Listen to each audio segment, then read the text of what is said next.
Bismillahirrahmanirrahim. Assalamualaikum warahmatullahi wabarakatuh. Apa kabar rekan-rekan mahasiswa semuanya? Semoga kita semua dalam lindungan Allah Subhanahu wa taala. Oke, kali ini kita mulai masuk kepada salah satu bagian materi, yaitu input data ke SPSS. Ya, ini sekalian juga sedikit perkenalan mengenai aplikasi SPSS. Oke, tampilan SPSS itu seperti ini. Dan SPSS seperti ini, tapi pada saat pertama kali dibuka,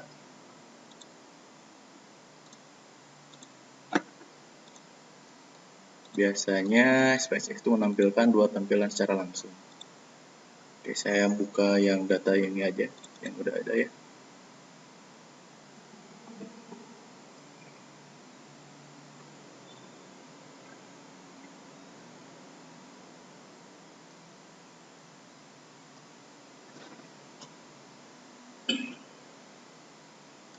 SPSS yang digunakan ini SPSS versi 22.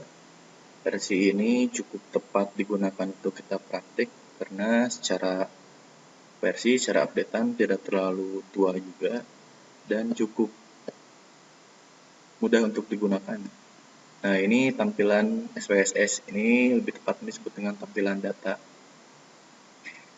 Kebetulan ini sudah diisi datanya dan hasil save dari SPSS sendiri. Tampilan SPSS itu ada dua layer ya, dua layar. Pertama, tampilan data yang ini, dan yang kedua adalah tampilan output. Ini tampilan output. Jadi pertama membuka SPSS, seperti kedua tampilan ini muncul. Nah, kita nanti akan coba praktikkan, kita coba belajar bersama cara input data ke SPSS. Ini yang sudah berhasil di-input sebelumnya. Intinya nanti akan kita coba praktikkan ada dua input data. Yang pertama, yang ini adalah cara input data satu row atau satu baris itu hanya satu data. Dan ini cara input data yaitu satu row atau satu baris lebih daripada satu data. Saya akan kosongkan dulu. Nanti kita akan coba input. Nah, input data ke SPSS lebih mudah dilakukan apabila datanya sudah tersedia di Excel. Datanya seperti ini, sudah tersedia di Excel. Ceritanya ini adalah data motivasi belajar siswa. Nah, ini adalah ceritanya data motivasi belajar siswa.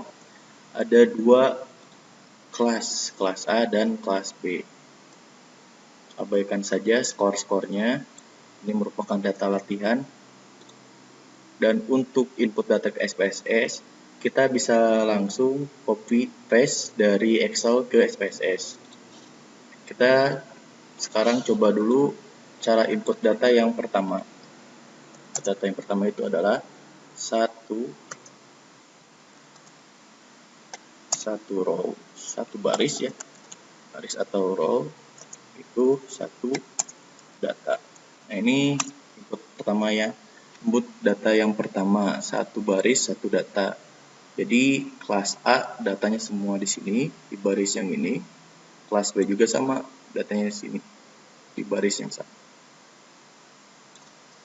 Kita coba langsung input data, kita copy terlebih dahulu dari Excel, masukkan ke SPSS. Yang dibuka adalah tampilan yang data yang ini ya.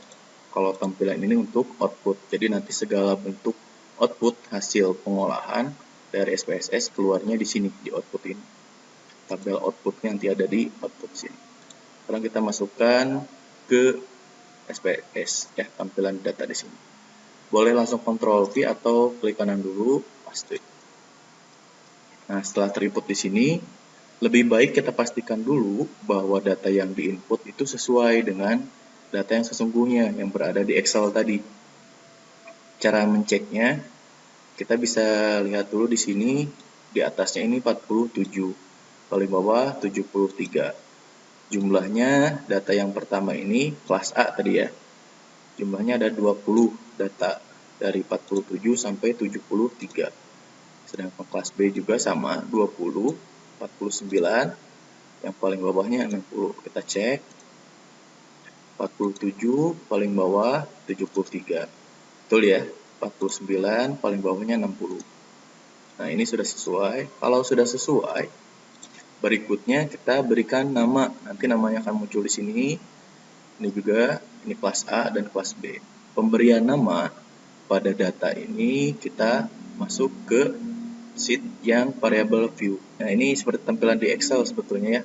Ini ada data view, ada variable view. Jadi di tampilan yang data ini ada dua, ada data view untuk memasukkan data dan variable view untuk memberikan suatu pengaturan tersendiri pada data tersebut, termasuk pemberian nama. Jadi pemberian nama ada di variable view. Var 00001. Ini artinya adalah data yang ada di sini. Nah, data yang ini. Kita coba berikan nama untuk data yang pertama ini. Tadi adalah data motivasi kelas A ya. Untuk mempermudah, di sini kita kasih nama kelas A saja. Kelas A. Oke, keluar peringatan seperti ini ya. Kalau misalkan keluar peringatan seperti ini, itu menandakan bahwa kita memasukkan karakter yang tidak diizinkan dimasukkan dalam pemberian nama di data SPSS ini. Tadi apa yang kita masukkan? Ternyata salah satu karakter yang dianggapnya ilegal adalah spasi. Jadi kalau kita memberikan spasi A, misalkan sini kelas spasi A, itu akan ditolak.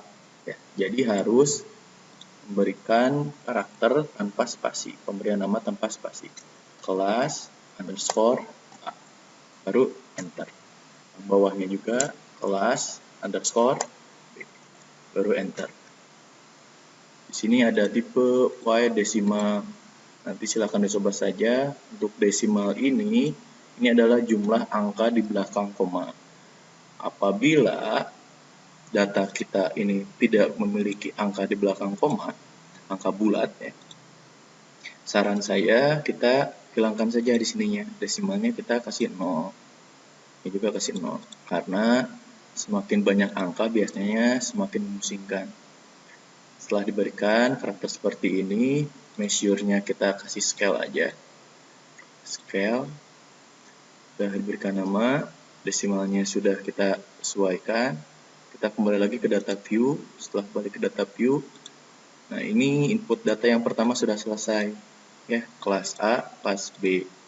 Jadi input data yang pertama itu satu row atau satu baris, itu hanya ada satu data. Data motivasi belajar kelas A saja semua di sini.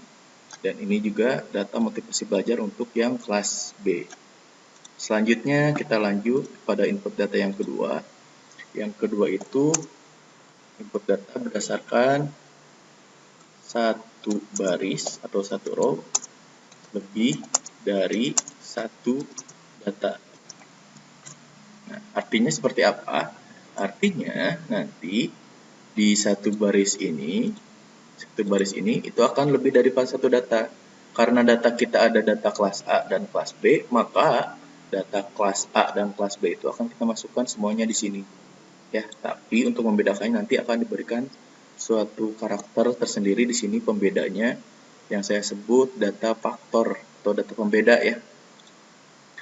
Cara inputnya kita bisa copy lagi dari sini atau langsung dari sana juga bisa. Tapi biasanya salah satu cara yang saya gunakan adalah saya copy dulu datanya dari sini, dari Excel. Akan kita sesuaikan dari Excel karena lebih mudah di Excel. 1 sampai 20 ya, untuk kelas A 1 sampai 20. Nah, ini kelas A dan yang sampingnya adalah kelas B. Yang kelas B-nya kita pindahkan ke nomor urut 21 di sini. Kita cut aja, pindahkan di sini, berarti nomor urut 21 sampai dengan 4 sampai dengan 40 berarti. Ya. Jadi artinya kita pindahkan tadi nomor urut 1 sampai dengan 20 itu adalah kelas A. Ya, kelas A. Sedangkan 21 sampai dengan 40 itu kelas B. Saya kasih warna aja biar pembeda ya. Yang kuning ini adalah kelas A, yang biru kelas B. Nah, selanjutnya kita kasih data faktor di sini, data pembeda. Data pembedanya itu saya masukkan di sini kelas A, kita berikan tanda dengan angka 1, sedangkan kelas B kita kasih tanda dengan angka 2. Jadi di samping ini kita masukkan data pembeda, data faktor.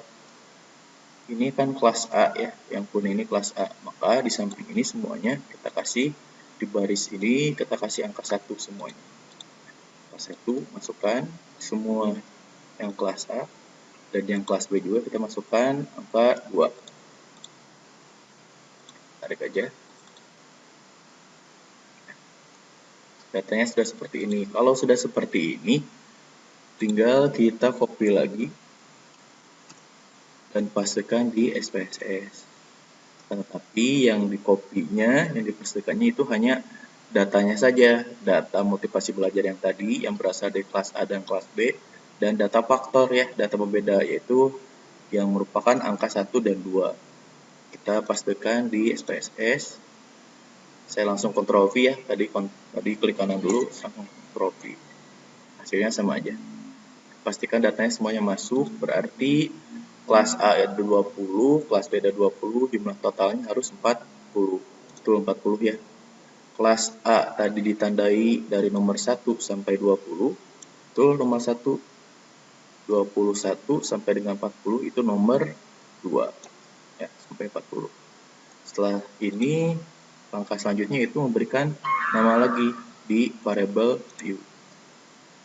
Nah, kita berikan nama di sini, berarti ini variable 003 ya, baris ini berarti untuk memberikan pengaturan salah satunya nama untuk variable 003, yaitu data ini, data motivasi belajar yang tadi. Jadi kita kasih nama di sini motivasi aja, motivasi underscore belajar. Oke, untuk di sininya karena ini data pembeda, data faktor yang merupakan penanda antara kelas 1 dan 2 merupakan kelas A dan kelas B, jadi kita kasih nama aja di sini kelas. Oke, namanya cukup seperti itu. Desimalnya juga kita nolkan aja. Kelas juga sama. Nah, yang membedakan input data untuk yang pertama dan yang kedua, untuk input data satu baris lebih daripada satu data ini, kita harus memberikan keterangan di kelas yang ini, yang 1 dan 2-nya. Ya, pengaturannya ada di sini. Jadi di data ini, di baris ini kita kasih nama di value. Value, bentar. Setelah diklik ini akan muncul titik 3 ini. Klik titik 3 ini, nah, akan muncul tabel dialog seperti ini. Masukannya value itu adalah angka 1 dan angka 2. Kita masukkan dulu angka 1. 1 dan labelnya itu adalah 1 itu tadi menunjukkan kelas A. Maka kita masukkan kelas A. Nah, kalau untuk di label ini kita bisa pakai spasi ya. Lalu atau enter bisa. Value 2 labelnya adalah kelas B. Kita enter. 1 sama dengan kelas A, 2 sama dengan kelas B. Sudah sesuai ya? Sudah sesuai, klik OK. Nah, penamaannya harus tepat. Ini harus ada di kelas di sini ya, di data faktor dan pembeda pemberian value-nya. Kalau pemberian value-nya ada di sini, di baris yang ini, itu tidak akan match dengan data yang kita butuhkan. Harus ada di sini. Kita kembali ke data view, dan hasilnya ini otomatis berubah jadi kelas A, kelas B. Kalau tidak otomatis berubah, masih angka 1 misalkan, itu tinggal diaktifkan aja ininya, value label. Klik pada labelnya, nah otomatis akan berubah menjadi angka 1 dan angka 2 kembali. Klik kembali jadi kelas A, kelas B. Kalau sudah ini diklik berubah jadi dari angka 1 jadi kelas A, dari angka 2 juga jadi kelas B, berarti itu pemberian data faktor, pemberian value pada data faktor itu sudah selesai. Ya, jadi ini yang harus diingat. Input data yang pertama itu satu baris atau satu row, itu satu data, hanya kelas A saja, ini juga kelas B saja. Kelas A saja, kelas B saja. untuk input data yang kedua yaitu satu row, satu baris, lebih dari satu data. Ada data kelas A, data kelas B. Ya, itu untuk saat ini. Silahkan untuk mencoba menggunakan data latihan. Semoga video kali ini memberikan rekan-rekan pemahaman lebih dan menjadi salah satu bahan untuk latihan agar rekan-rekan semua bisa menguasai materi kali ini. Oke, saya cukupkan. Terima kasih. Wassalamualaikum warahmatullahi wabarakatuh.